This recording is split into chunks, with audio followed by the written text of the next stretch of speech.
Somehow it, okay, I guess it does work. I'm going to be asked to speak a little bit later.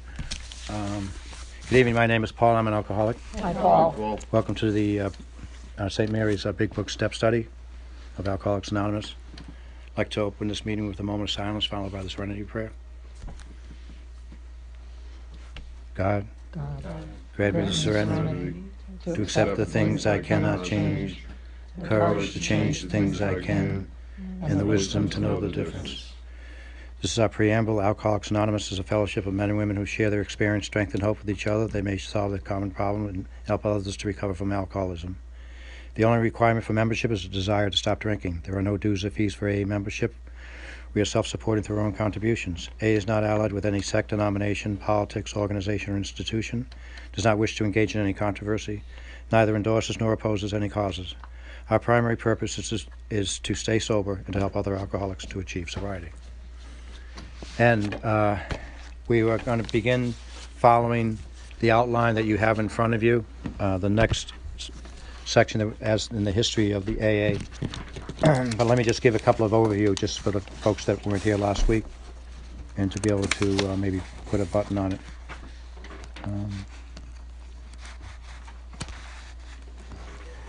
The big book itself, as we know, was word of mouth from 1937 to 1939. And that the big book was really written to be able to raise money for hospital work and counseling, and among other endeavors there too. But the most critical one was they knew was coming from the Akron group, that they knew it was necessary to be able to write this down because by word of mouth they knew it would get messed up. Simple as that. Okay.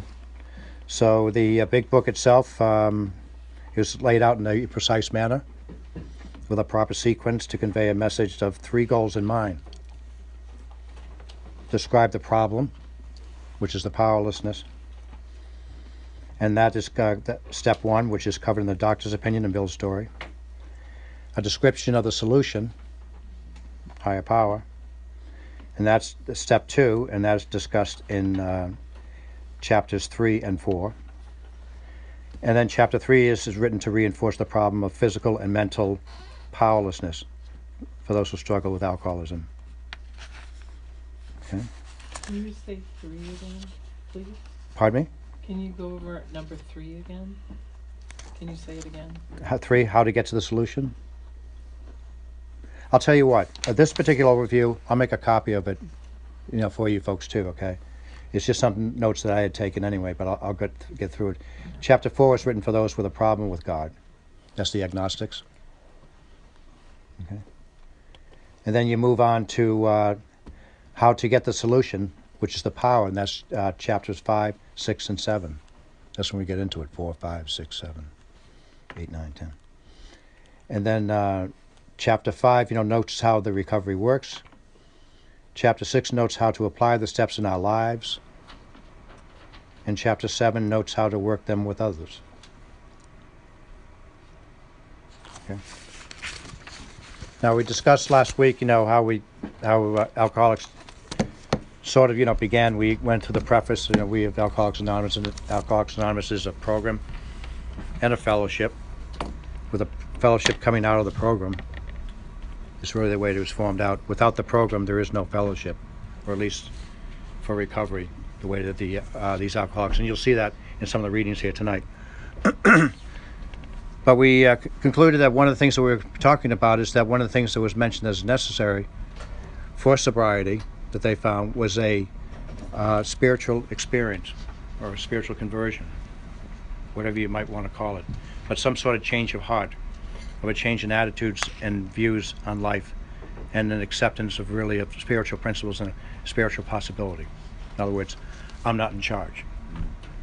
That's pretty much just like I've sort of surrendered. Like some people you might hear, in meetings say, I surrendered to a chair or something like that for the first couple of days or something like that. But it was just more like, I don't know what's best for me. Someone has to save me. Someone has to make me whole. And I desperately want to become whole. I didn't know it because I kept, pounding down the drinks and everything else that substituted for. But I was sick in my soul too. And that's what drives, the alcoholism. So alcohol, again, becomes, but the symptom is very, very serious. The mental obsession, always to the contrary, even though my drinking is injurious to myself and others, I continue to drink at the same rate, or just feel that I'm immune to that ever reoccurring. Or to even be so, just numbed out that I'm not even conscious of what the hell I'm doing. But that's sort of mental obsession, to be able to do that sort of. And then also the physical allergy, which is pointed out by Dr. Silkworth by his observation for 2,000 people that he treated at the hospital there in New York. And this good doctor, who was probably skilled to do much better than taking care of a bunch of drunks, the only reason he got the position there was because it was the middle of the Depression, and he was desperate for work. And this is a guy that graduated, I believe, from Dartmouth Medical, and he was one of the highest, in his profession, probably the most respected. And he was working in a hospital, working with a bunch of drunks that none of them have long-term sobriety. Some a little bit longer than others, but for the most part, none of them did, And he was the one that seemed to be able to identify them as being somewhat unique from other people in that they had a sort of an allergy, that alcohol did something different for them than other people that would talk about their alcoholics, So he was able to identify between the heavy drinker or the drinker, someone that got in a jam because of their drinking on one occasion. He was able to separate that from the mind of the alcoholic, what it does to them. And was able to observe that phenomenon of craving. Interesting word, phenomenon, Can't really say it's a fact, but it's something that I know to be true just by my senses, That this thing really appears. And then later on, after he had made this, just by observation of patients itself, the medicine did kick in when they said, oh yeah, there is a medical component too, the acetone. And acetone, if it's not dispersed or broken down properly in the body of anyone, that the acetone is going to tell the body, give me more, give me more, give me more. And that's exactly what happens in the body of the alcoholic. And I never knew this, But that, came later to be able to support it. So it really wasn't until 1955 that even the AMA was able to finally get around to, get away from their pride and admit the fact that, there was something to the claim that was being laid by Dr. Silkworth and these alcoholics. That alcoholism is an illness. It's not weak will. It's not people that just have weak will or maybe have a little bit of a mental deficiency. I'm mentally deficient, but I'm also spiritually sick, emotionally sick, physically sick, And finally they were able to tie it together just by the experience of these AAs. So, I'd like to go to talk about now how this all came together. And I think what I'd like to do is probably go back more chronologically as best I can. I want to talk about Dr. Bill and Dr. Silkworth, and that's covered in the big book on page Roman numeral 23.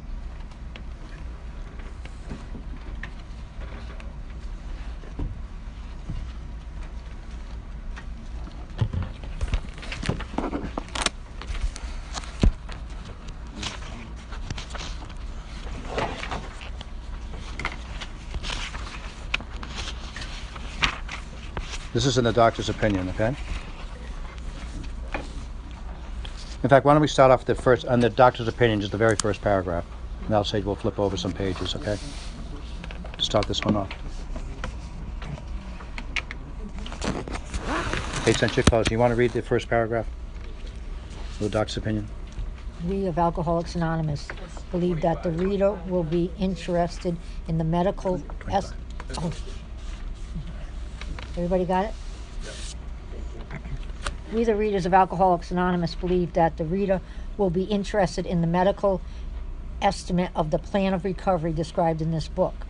Convincing testimony must surely come from medical men who have had experience with the suffering of our members and have witnessed our return to health. A well-known doctor, chief physician at a nationally prominent hospital specializing in alcohol and drug addiction, gave Alcoholics Anonymous this letter.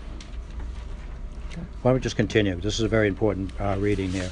And I think this is probably the first solid framework of what they're talking about for alcoholism. First time it's being identified in the physical sense that had never been before. To whom it may concern, I have specialized in the treatment of alcoholism for many years. In late 1934, I attended a patient who, though he had been a competent businessman of good earning capacity, was an alcoholic of type 1 and came to be regarded as hopeless.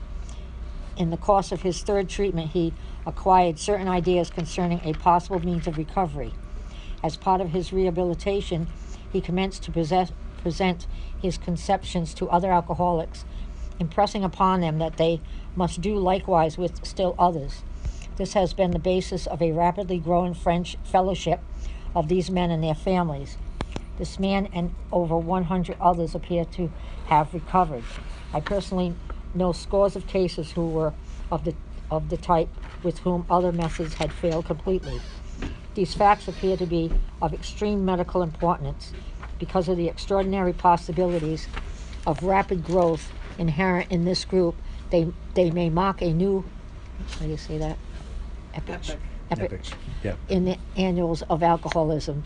These men may well have a remedy for thousands of such situations. You may rely absolutely on anything they say about themselves. Very truly yours, Dr. Silkworth. Great. Now, continuing on that, when good doctor expands on that, that's more information we'll hold for now until we get into step 1, where we really get into the allergy. Okay. If you know what I'm asking. Sure. Christine, alcoholic. Hi, Christina. They talked about his third treatment. Like, was this the acetone? I mean, what were they doing? What kind of treatment was this third? There was the Bella treatment there, which is, like almost like water torture, I think, really in a way. It's not like waterboarding, things like that. There was electrical shock. There was a lot of things that was just taking a stab. What they were trying to do is treat it like a mental illness.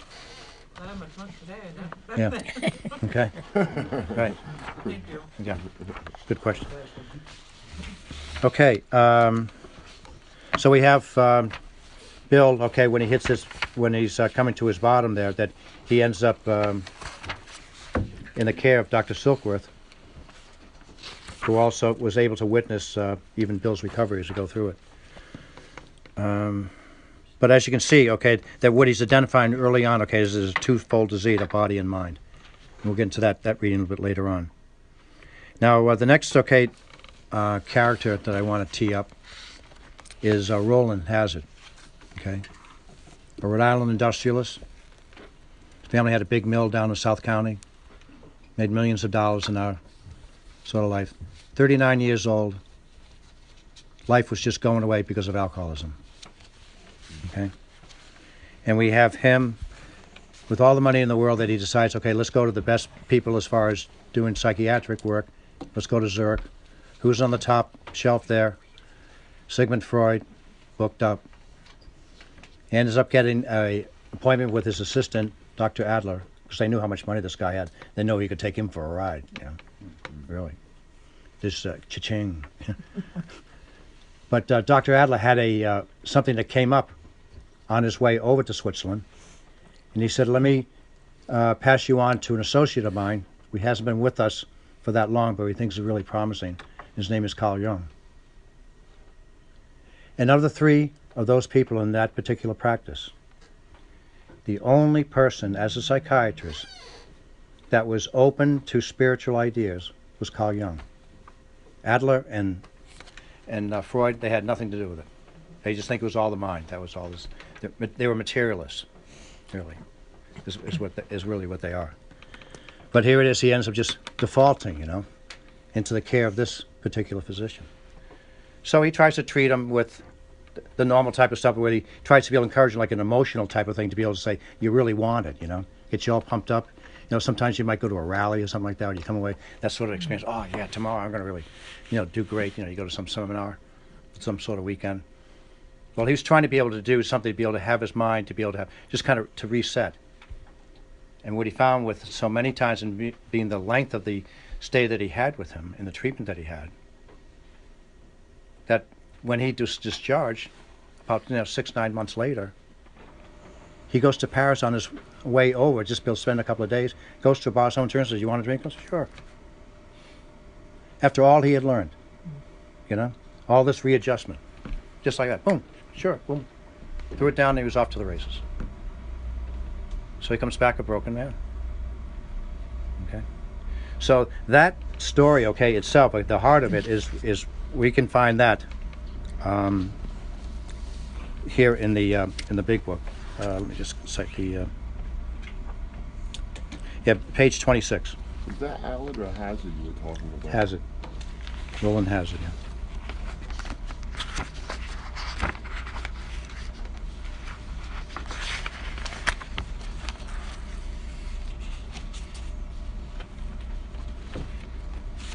Okay, someone else want to do a reading? We're just going to do a couple of pages here, 26 and 27. Anyone? You want to start a certain business? Or Yeah. A certain American businessman, yeah. a certain American, my name's Chip, I'm an alcoholic. Hey, Hi, Chip. Chip. A certain American businessman had ability, good sense, and high character. For years he had floundered from one sanitarium to another. He had consulted the best-known American psychiatrists. Then he had gone to Europe, placing himself in the care of a celebrated physician, the psychiatrist Dr. Young, who prescribed to him. Though experience had made him skeptical, he finished his treatment with unusual confidence.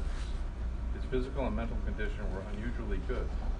Above all, he believed he had acquired such profound knowledge of the inner workings of his mind and its hidden springs that relapse was unthinkable.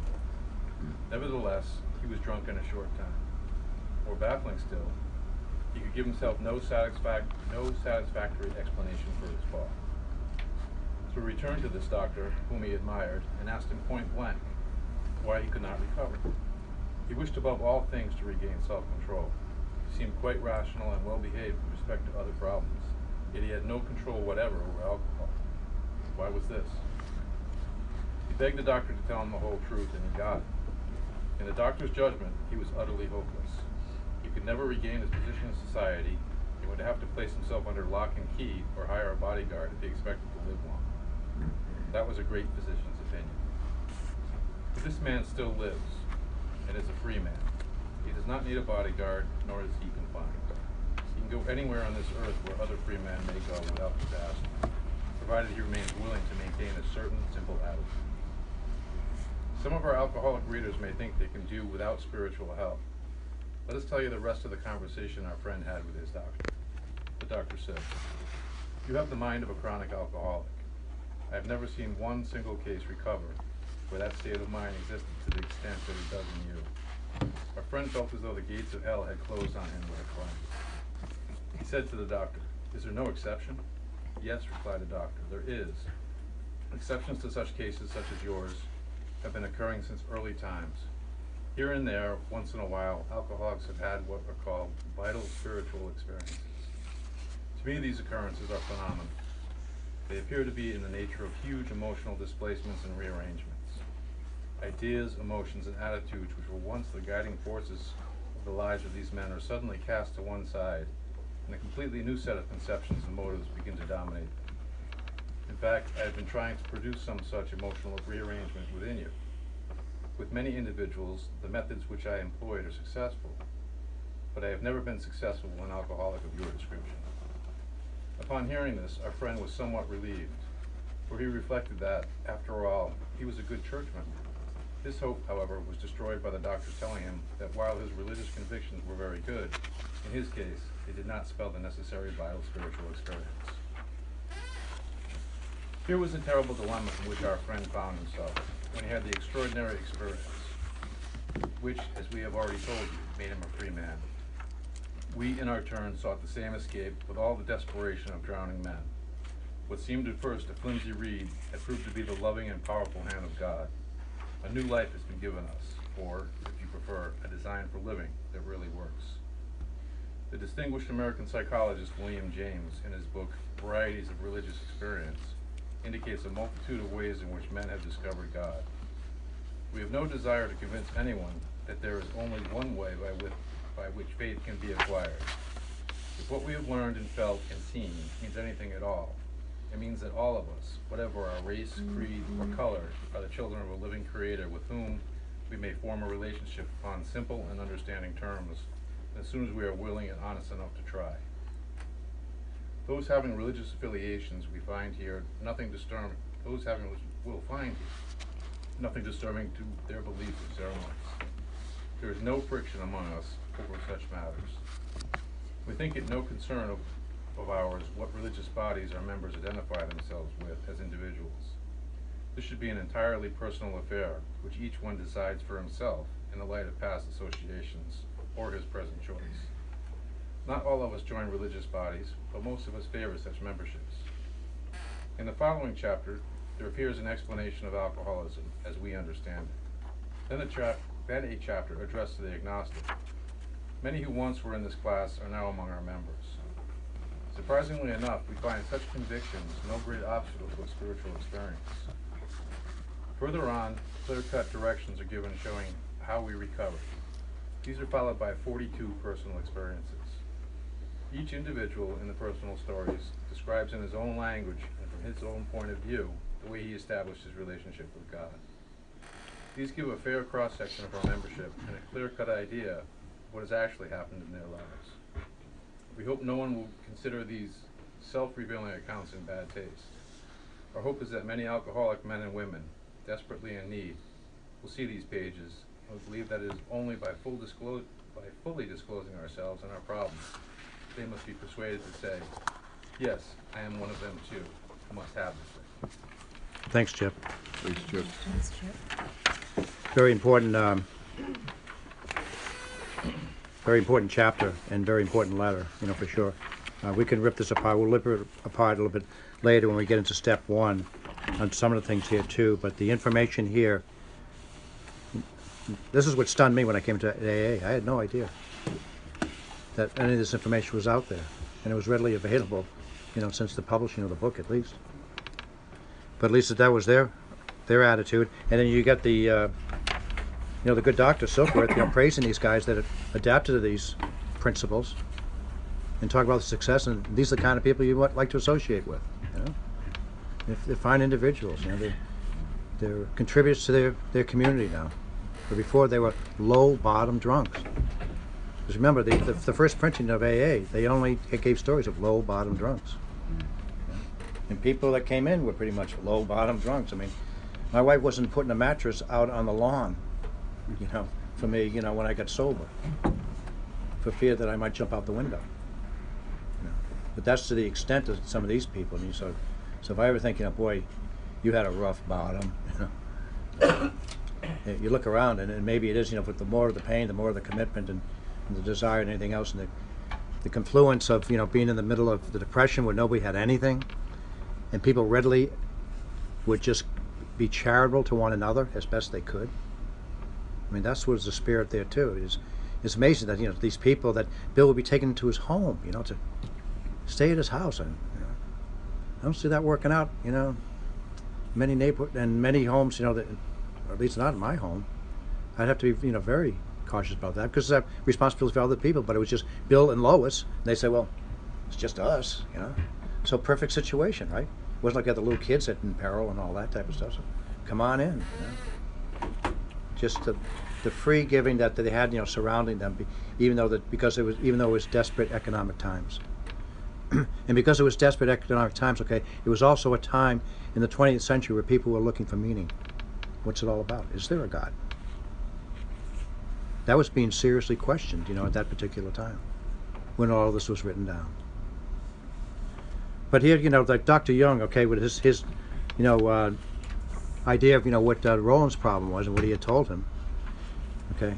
Here's a reflection here when Bill has said there was further dimension of Jung's contribution. In '61, Bill Wilson wrote a letter to him, telling him of the role of AA's origins, thanking him for that inspiration. Just months before his death, Jung responded in a letter that illuminated not only his understanding of spirituality, but also the profundity of the instinct that connected his understanding with Alcoholics Anonymous.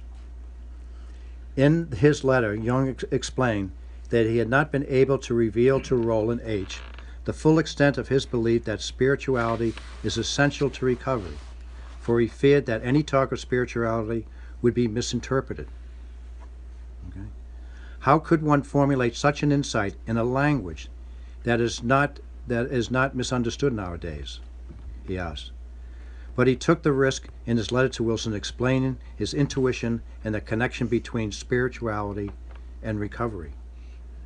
Rowland's craving for alcohol was the equivalent of a low level of the spiritual thirst of our being for wholeness, expressed in the medieval language, the union with God. You see, alcohol in Latin is spiritus, and you see the same word for the highest religious experience, as well for the most depraving poison. The helpful formula, therefore, is spiritus contra spiritum, which really is a paradox by just saying that particular is a path to imperfection. There's always going to be contras. From my human experience, there's always going to be contras. It's never going to be like I get it, okay, and I'm going to live like a saint, and there won't be any problems. I'll be running on all cylinders. And I won't have any, I'll be snow white, from all my defects of character. And people just be marveled, by my great success, because God decided He's going to cleanse me, 100%. He hasn't done to anyone except for his mother that I know. So this is very important, though, that he was able to articulate this, But I found it really interesting. I just came upon this again, and it struck me, a little bit harder this time when I read it. That all of a sudden that he knew that is how difficult it is to talk about spiritual matters. Okay? Oh, there was a letter from Bill to Carl Jung. Carl Jung, but that was the response. The last paragraph that I read to you, that was Carl Jung's response. That's amazing. Isn't it amazing? Yeah. But him to be able to talk about, that sort of reservation. How can you talk about spiritual matters? Afraid to talk about it. Okay. So, with not much to do, I think I'll jump ahead to the storytelling. Because I think this is the linchpin that we find here in AA, and that even it occurred in the experience of one alcoholic to another. Beginning with Roland, who ends up working with Ebby, who works with Bill, okay, who works with Dr. Bob, and together they work with Bill Dodson, right? And it goes on and on and on and on, as the call comes, sort of flowing. But what they talk about is that sort of struggle of spirituality, okay. Well, this particular book, the theme of it really is that this is written by an alcoholic, and he wanted to get his doctorate, and he wanted to be able to, and he did a doctorate by not God. That's what he learned in AA. I'm not God. And he decided to follow it up because it says the real key was what's in AA, and the commonality of the spirituality expressed in AA, as is with all the great spiritual traditions through mankind. There's a certain commonality. Okay, and one of the things that they talk about is really the brokenness of the person themselves that I have to be able to admit and to be able to see the light of that sort of thing. And to accept that that's a fact, Jack. But then to turn it over. I don't want it to be that way. I just turn it over. Very simply. And that's what they found, really in the spirituality that's being expressed there too. Because really that they end up, falling into the Oxford. So let me just see, there's one skip here. Let's see, storytelling 116.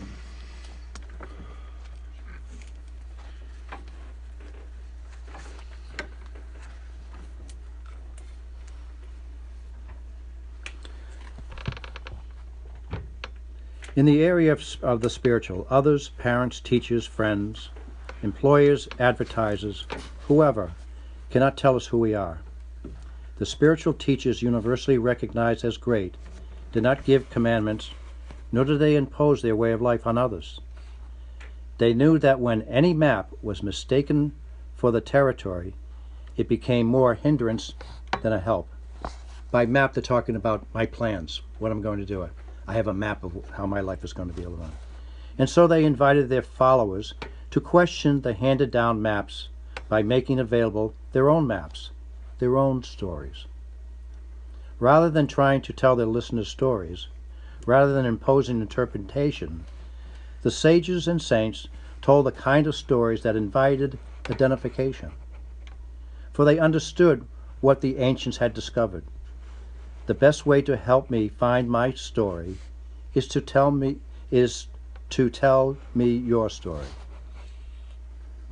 But if we are to hear a story, any story, in a way that will help us discover our own story, our spirituality, we must be open to the reality of essential but different, open to the experience of wonder some people find difficult. So it's, I think for this reason too, and it supports the whole notion too, that they found that any religious background or denomination that wasn't in conflict with this. Because all they're talking about is just the highest level of spirituality. And what's that? Being connected with God. Having a personal relationship with God. That's what was empty in my religion. Or it had been dormant for a long time.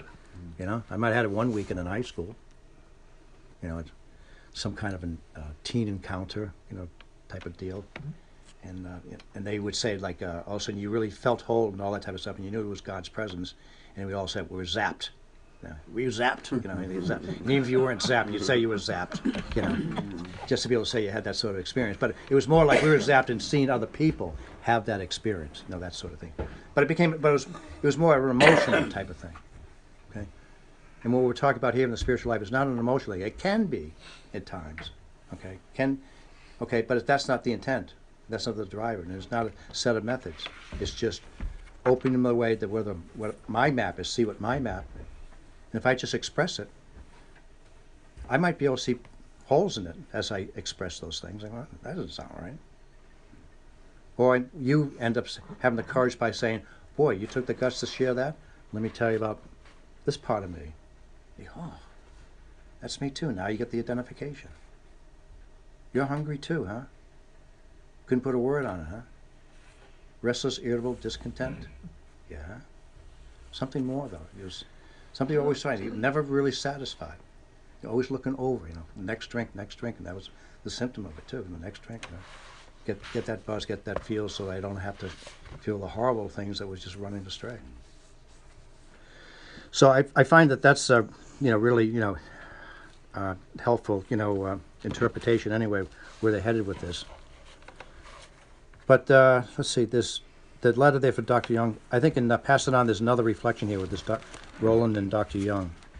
And in Pass It On, page 113. Want to open that up, Kate? Yeah, page 113.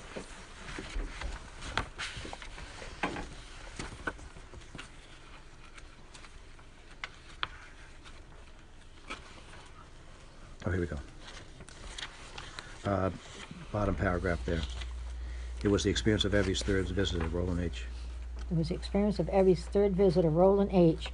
that made the deepest impression on Evie. Roland was a prominent Rhode Island family mill owner. He later became senior director of a chemical company. I was very much impressed by his drinking career, which consists of prolonged sprees where he traveled all over the country. And I was also very impressed by the fact that he was a good guy. The first day he came to see me, he helped me clean up the place.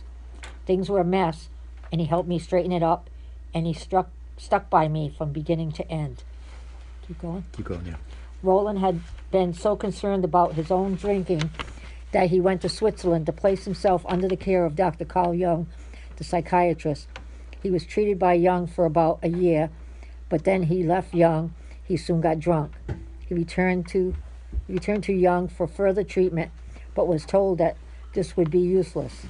In Jung's opinion, the only thing that could now help free Roland from his addiction was a spiritual awakening. When Roland protested that he had already believed in God, Jung replied that belief is not enough. In order to have a vital religious experience that he and Jung believed was necessary, he suggested that Roland ally himself with the religious movement.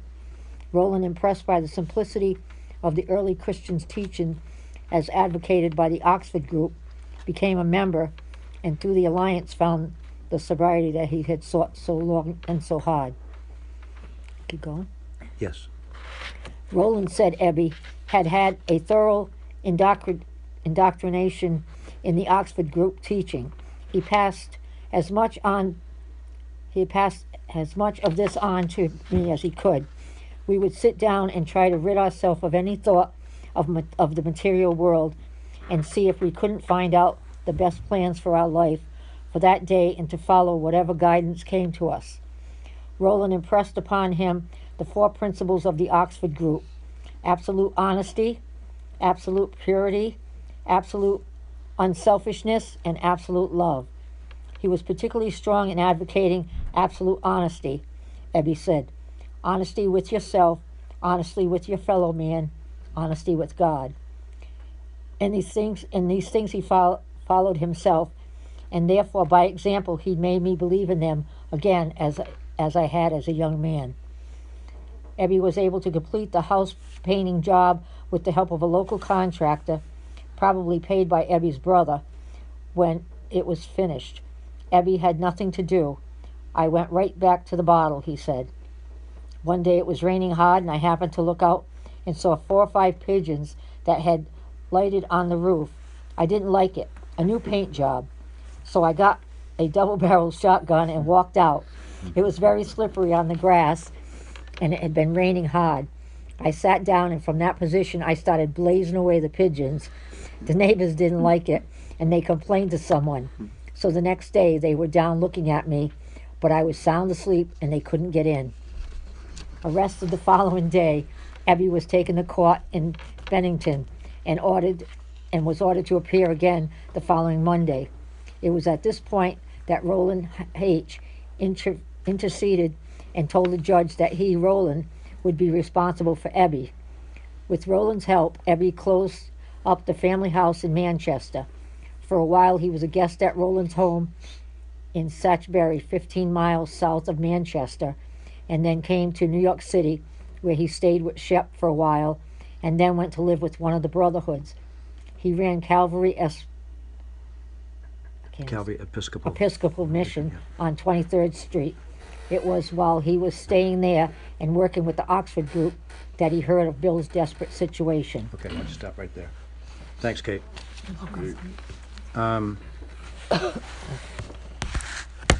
As you can see, we're now introduced to the Oxford group there that had the 4 absolutes. And we'll find later on why AA broke off, because they were ideals, but it was a little too hard. Let's put it that way. So the absolute honesty, absolute purity, absolute unselfishness, and absolute love. They were all able to embark on the absolute honesty as a path, because there's first one up, right? In fact, that's what happened to me. No one really told me, first you got to get honest. Maybe they did, and I just wasn't listening.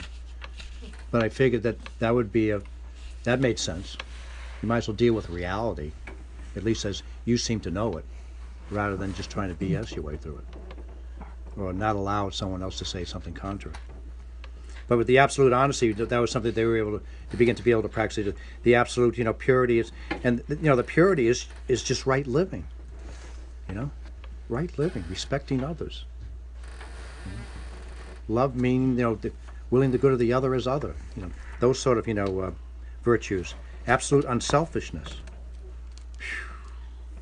Pretty hard stuff. And absolute love. Okay, those are the things that Roland was introduced to by the Oxford group, and he was able to attain a spiritual experience, or at least he had a working relationship with a God of his understanding.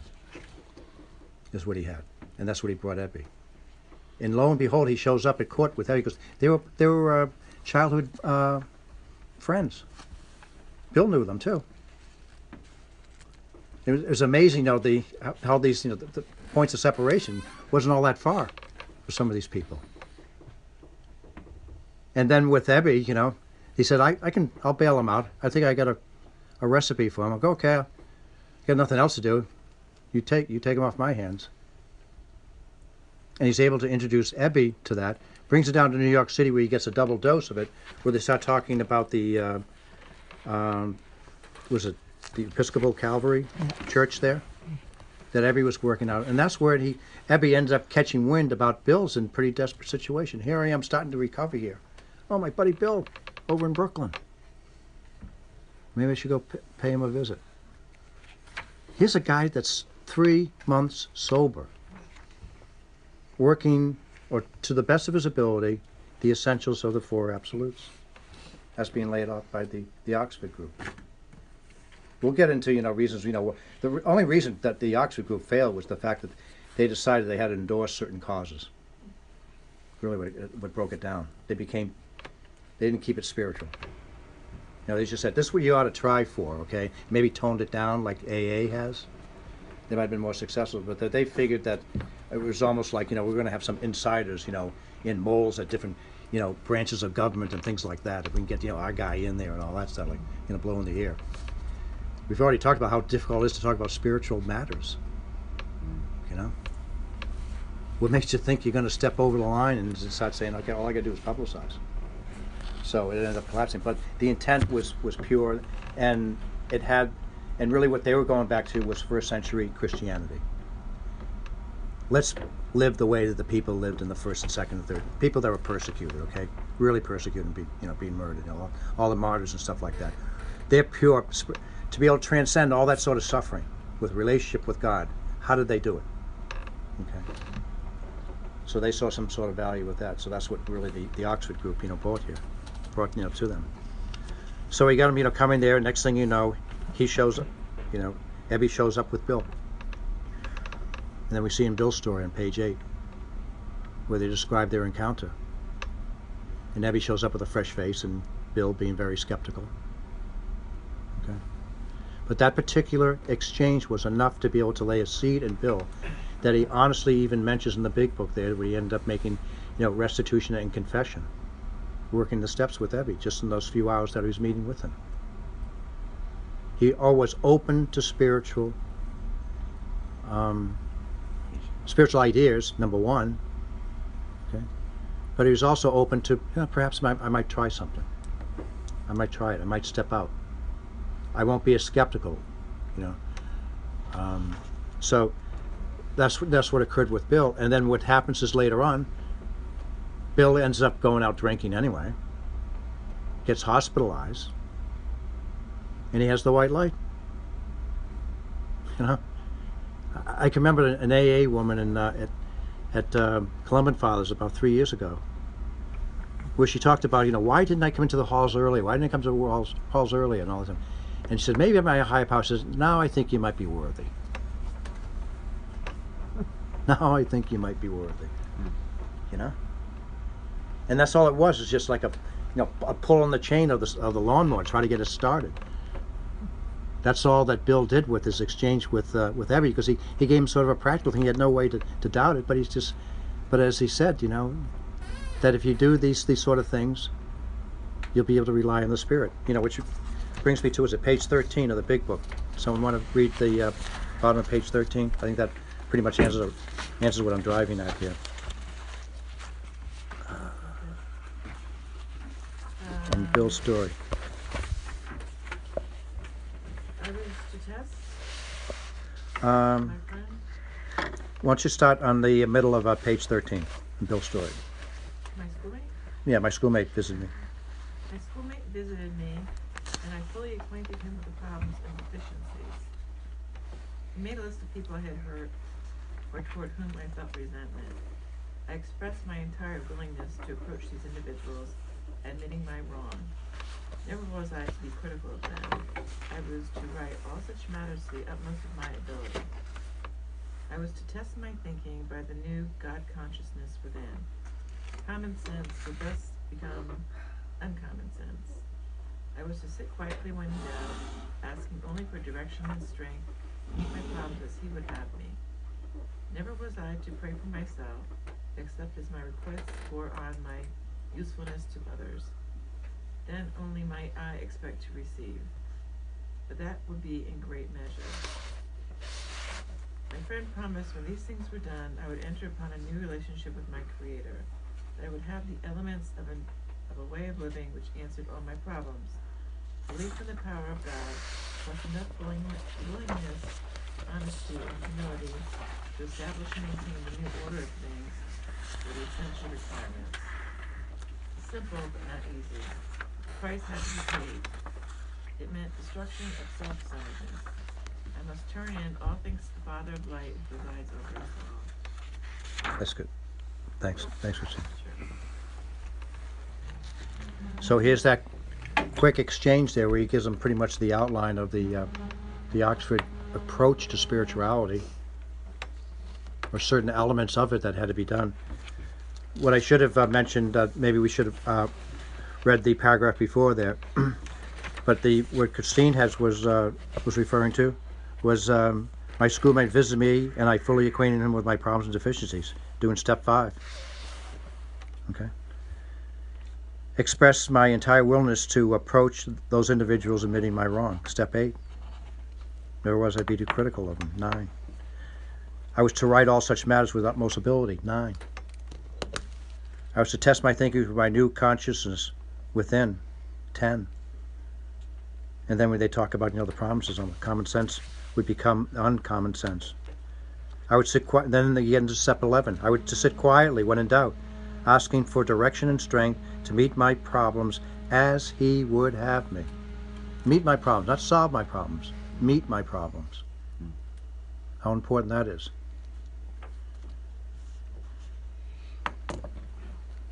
And then that whole, new relationship with my Creator, the spiritual awakening that occurs. So there was a bit of a, what we call the educational type spiritual awakening that Bill was getting prepped for, and that was my experience in AA. But Bill's was reinforced with the white light experience that he ended up experiencing in the hospital later on. And I'll have a write on that one too.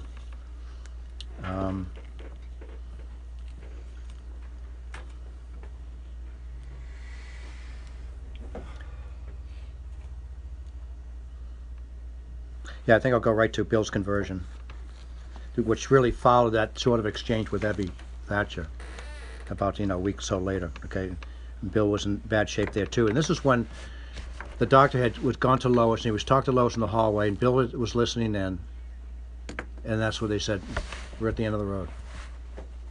We can't help him. Lois, you're going to have to put him away. There's no cure. Okay, Bill's already had his meeting with Ebby. We should talk about some of these things, okay? So Bill's in real tough shape. And this is something that I think of sometimes, in reflection on what occurred here. That Bill was one of those type of guys that the only way he was going to be able to get close enough to his higher power was that his higher power was going to just have to explode on the scene somehow to him to make that change occur. Why else, But he wasn't alone, though. I mean, I'd like to meet one. Well, I guess there are a couple, I guess I've come across that might have mentioned that they had a similar type of thing, but the extent that Bill had in his, and in fact, that's in Pass It On, page 120. Where do you hear this? Now he and Lois were waiting for the end. Now there was nothing but death or madness.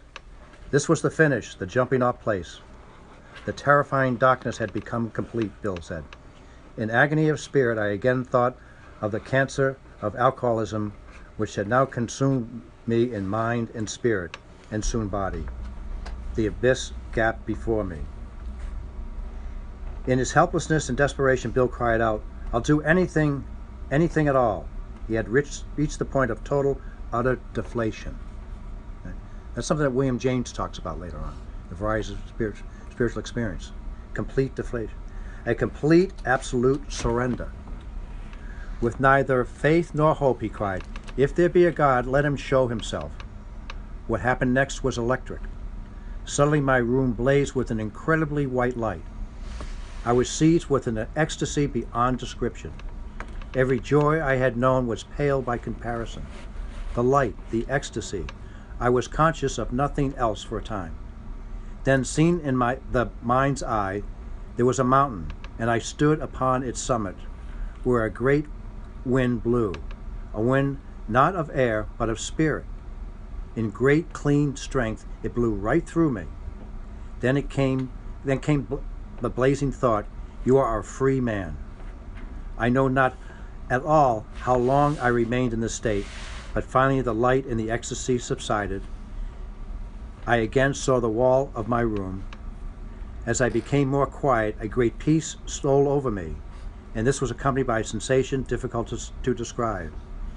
I became acutely conscious of a presence which seemed like a veritable sea of living spirit. I lay on the shores of a new world. This, I thought, must be the great reality, God of the preachers. I knew I was loved and I could be loved in return. I thanked my God. Bill goes on. He always said that after this experience, he never doubted the extent of God, and he never took another drink. That's the power of it too, that we have a practical program that can occur through the educational and not, but the same end result.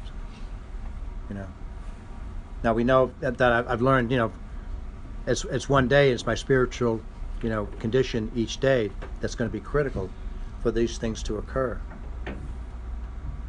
But the amazing part about it is that this particular change, that Bill had, okay, here he's got a guy a friend out in, soon-to-be friend out in Akron, who's suffering from the same illness, and he's practicing the Oxford group steps. Right? He's just figured he wants to do it just for the right reasons anyway, and then toward the end he ends up admitting his alcoholism, and they all start praying over him to see maybe they might be able to give him help, even though they already knew he had a problem drinking. But it was like, one of those people that we all love him until he drinks. That sort of deal there. Okay. But essentially he was trying to practice the essentials of the Oxford group. But somehow it didn't stick. So I guess the program doesn't precede that, There had to be something different, something else had to occur. And really what did occur was when Bill came to him and he expressed his understanding of his illness in terms of his experience, and that is an illness, the allergy, the mental obsession, those sort of things of the alcohol that he came to know. He didn't talk about spiritual matters. And in fact, Smitty said later on, if he had, I would have run out the door. All Bill said was, here's what I learned from Silky. I have the mental obsession, I have the chronic, allergy to the alcohol. So what happens is, all this, gets conferred, onto Dr. Bob, and what does Dr. Bob do it? So that's it. Huh. I got a program to take care of that one, right? He did have one slip later on, all right? But he was on the right path beginning that time, after that meeting there. The only reason that Bob stuck around that meeting there, Mother's Day, was that really that he's felt that this guy went through all this sort of hassle. All right, I'll give him 5 or 10 minutes. I'll give this cracker something. Came all the way from he's on his last nickel, I heard. He's being put up maybe. I don't know where he's going to go tonight because I heard he's broke. May I'll listen to him. And immediately he could identify with Bill because this guy knows what the hell he's talking about. Talking about, his war stories, his mental obsession, his powerlessness, his inability to be able to change anything, regardless of his resolve. All these sort of things there too. So it was an amazing, conversion. I often heard it, talked about. They talk about the white light, and I think it might be even mentioned in the big book there. But that's why I found it's so important for me to be able to have this as a reference sometimes too, because it's even index. Sometimes if you just have a thought and you're reading something, what do they have to say about everything? Let's go to the index. You might find some interesting story about it. What's that again? The big This one? is Pass It On. Oh, okay. Okay? And this is the story of Bill Wilson and the message, but it really also uses it as how they wrote the big book, or at least that's really being testified in here. Yeah. How are we doing for time? And just to be clear, I got a question. When you Yeah. said his room was full of light and all, what was that? Him finding spirituality or God? That was his encounter with God. That's how he saw it. You see a lot of people that describe spiritual experience as a white light, or that sort of deal, that sort of purification, or people that have afterlife experiences have similar descriptions of those sort of things. But that's just, the way that he was able to describe it there too. But it's interesting that he talks about standing at that mountaintop with the wind blowing through me. That's not the air, but the Spirit cleansing me. Such a fundamental notion about spirituality that he didn't learn. He experienced it. That's pretty phenomenal. You know, and it reaffirms my belief, you know, that was that wasn't just a phenomenon that I had in the truck when I ended up hitting my bottom, and I asked God to take it all, and I felt His presence. I felt His presence. Believe me, His loving presence. You made the right decision, Paul. You're going to be all right. Yeah? Stepped over my side of the street. We can take care of you. Come on. I know a few people. I know a few people in Bristol. Two of them, Little Compton. You know? They'll set you straight. But that's what, you know, really occurred there too. So you have those tenets of the Oxford group, those four absolutes. And then there's also another description here too, where you have the five procedures of Alcoholics Anonymous, of the Oxford group. I'll just make just a little note on that one. Page 54.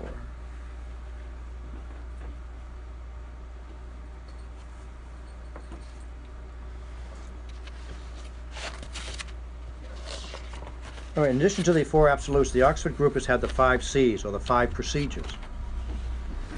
There was confidence, confession, conviction, conversion, and continuance. These were all to be able to give into God, listening for His direction, making restitution, and making confession. So it was a pretty fundamental group, the Oxford group themselves, okay, as far as what they were trying to achieve, that they were trying to be able to use all avenues to be able to approach their spiritual life. But I think what I'd like to do, maybe, there's so much I wanted to share tonight on Sister Ignatia. Just let me just give you sort of an outline, to give you something. And as a matter of fact, you see a lot of these references here. Mm-hmm. I have 10 copies of those pages, okay? To the first 10 lucky people, all right? And those that don't, okay, I can give you a particular copy, a good copy if you want to make a copy and bring it back next week. But the pages out of Dr. Bob and the Good Old Timers, pass it on, okay? Sister Ignatia, okay? That's all. You'll have a packet of that, okay? Just want to pass that on to you. But let me just give this as we get into, you know, we see Bob going out there to Akron, okay? And the reason that he went out there was really a proxy for U.S. Rubber, that he was trying to be able to take over the company, and it failed, and he found himself at the Mayflower Hotel with only a nickel in his pocket, and the business had collapsed, and his decision was he was going to walk into the cocktail room, or was he going to he thought maybe I should help another alcoholic. Silky always told me that. Worst comes to worst, help another alcoholic. Go find one. And he looks at the church directory and he sees his Reverend Trucks, which he harkens back to someone that he knew up in Vermont. Maybe I'll give him a call. And they said, oh, I can't help it, but I know someone that can. And the person they put onto him is Henrietta Seiberling. She was a very close friend of Dr. Bob's. And she had just recently learned from Dr. Bob that he had a problem with alcoholism.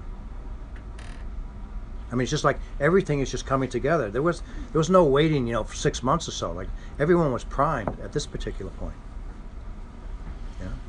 And Bob is lamenting to Henrietta, here I am praying over this, you know, my drinking now. I'm trying to pray over it, and he says, and I just really haven't. Maybe I'm not one of those guys that just doesn't want enough. And Henrietta just said, Bob, I just think you just haven't found a solution. That's all. There is a solution. And later on, in a later conversation, she came up to him and she said to him, I had a dream last night. And I really think the Lord was talking to me. And He wanted me to tell you that you cannot drink 1 ounce of alcohol. Nothing. The next day, he's meeting with Bill Wilson. And Bill Wilson tells him the same thing. Right? You don't think he was open to some of the things that, you know, that he was hearing? And it all starts coming together with this sort of information. But what a savior, Henrietta Seiberling, because she's even stuck with these people, because she was curious herself, even though she was not an alcoholic and there wasn't any alcoholics in her family. But this is something that she saw good people dying and throwing their lives away, like Dr. Bob. And this is a tragedy, and I just take it out as a cause. And so many women that were spouses of these early alcoholics, and some other women too that weren't even involved with the active alcoholic. They were devoting their time to be able to get these people going. Dr. Bob's wife, Ann Smith, was a pioneer. Those early meetings were really run by her for the most part, as far as being the spiritual foundation there. I mean, Dr. Bob had deep spiritual, but between he and Ann, it was unbelievable. These people had such deep faith, and that's how they would start this whole process there of being able to digest some of these tenets there and try stuff out what's going to work for the alcoholic. And they were able to do it at a time there when Bill had run out of money too, and he ended up spending, a few weeks there out with Dr. Bob and live with them. And they would stay up till 3 o'clock in the morning talking about these things. And Dr. Bob's working with Sister Ignatia. And she's giving him all the stuff as far as the spiritual principles. And she has a practical program going on over at the town's hospital. So all of this is all coming together there too. All these people are coming in to be able to play into it. Chip. Can you expand a little bit on, I guess, when you're saying pioneer? I know there's like a religious group. Like I have Irish relatives that consider themselves pioneers, and as part of that, they don't drink. Yep. So are you saying that that's what? That's a different organization. That's Okay. not AA. I won't say. I don't know much about the pioneers, but I know that it's like, does that take the pledge, right? Yeah. Something to that Okay. effect. Yeah, there were groups like that, Alcoholics Anonymous like this. There was the Washingtonians that relied just on the fellowship, just in testimonial. I got sober today. And maybe me talking about that. So they started the storytelling, but they had no program of action, and they folded very quickly. Whereas AA, they had a spiritual program that they identified real early. The thing about all this stuff is it all comes together, though, in Akron. This couldn't have happened out in New York. They're far too skeptical about spiritual matters. They didn't even want to talk about it. It's the way people are today. They don't want to talk. We can't talk about religion. Well, why not? I'm not going to beat you up about your religion. It's just curious what you think about God. And that's the way. But that's the way they were in New York at that time. Oh, we got to scare people off. That type of thing. But the people in Akron, they intuitively knew that there was a spiritual, that this had to be emphasized, because this was the solution. And Bill admitted later on, you'll see in the readings here too, where he identified where they said, what have you done differently? Essentially, I'm paraphrasing, but he says the people in Akron far outperformed, us as far as people staying sober. They had like an 85-90%, success ratio there. They're maybe in the 30s and 40s in New York. And it's because all these things are just being readily accepted there too. They're working it. So what happens is when the transcripts come out, and Bob, knowing about how they're going to work this thing through, working with Dr. Bob early on, but when he gets down to start authoring these things, he sends the manuscripts out to all the groups. Who's the main group that getting to look at all this stuff? Is the Akron group. And what do? They talk among themselves, and they're all very grounded. They're doing these things, okay? And Bob's got Sister Ignatia. He's counseling him with some of this type of stuff. And boom, they're able to put these things through. They're able to work the right enough compromise with the New York crowd to soften it to a certain extent to be able to make the hoop wide, not scare anybody off. That's really what they end up accomplishing. They didn't water it down. It wasn't watered down. People like to say it. Okay, well, it says in here the suggestions, yeah, but there's an awful lot of musts that's written in there. But again, the musts are always written for, this is our experience. They're not saying must for you. We found these were musts for us in order to get sober. That's really where it came down to. Let's see. Henrietta. Let me just close with Sister Ignatia, just kind of tie her in, where she really identified the illness early on. She was working in the same hospital as Dr. Bob. She was an admitting nurse, and she ended up taking a shine, like I mentioned earlier, to alcoholics that were coming in to the hospital, where most of them were just being thrown out because generally they're indigent for the most part, or they just knew, here he comes again. So they would do everything they could to sort of discourage them. This But is she- in Akron? This is in Akron, right? And she could see them as sick people spiritually, and she was able to identify that very early on. Let me just give you just one reading here for Sister Ignatia. We gets to that. 98. We'll just close with this.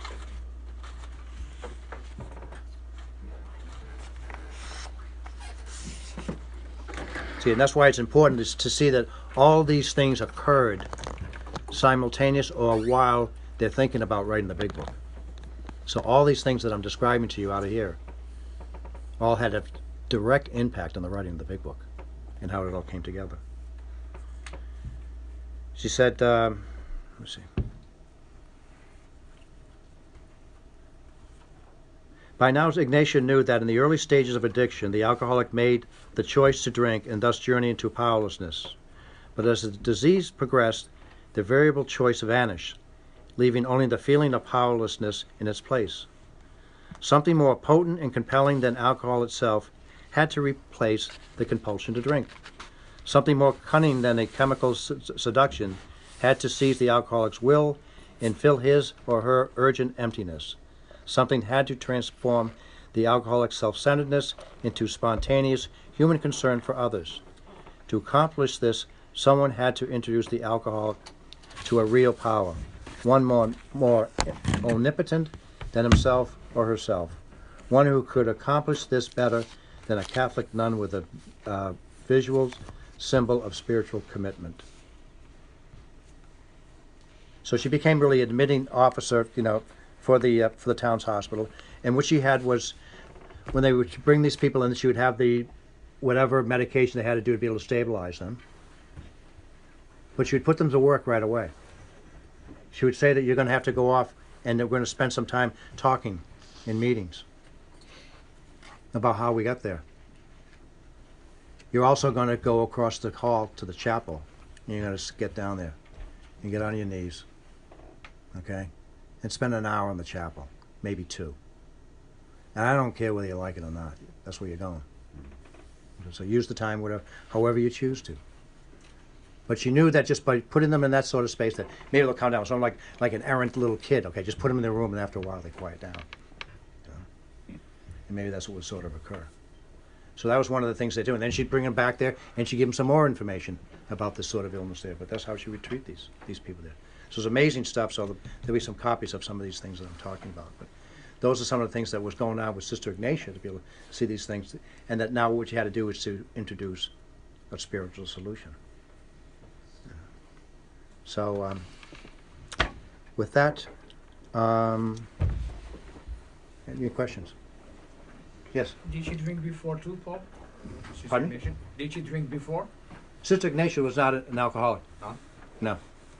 Never had a problem with it. She had a mental breakdown before she ended up taking the position there at that hospital. But she'd been in the nunnery for quite a while. She was a scholar for St. Ignatius, spiritual exercises. She just knew it intuitively, so she was able to express some of those principles. They really became the foundation, methods that we see, being employed more often, when we start practicing the steps. As far as the discernment, St. Ignatius of Loyola was very much into discernment. Open yourself up to the Spirit. Okay, what's the Spirit telling you? This is the right Spirit.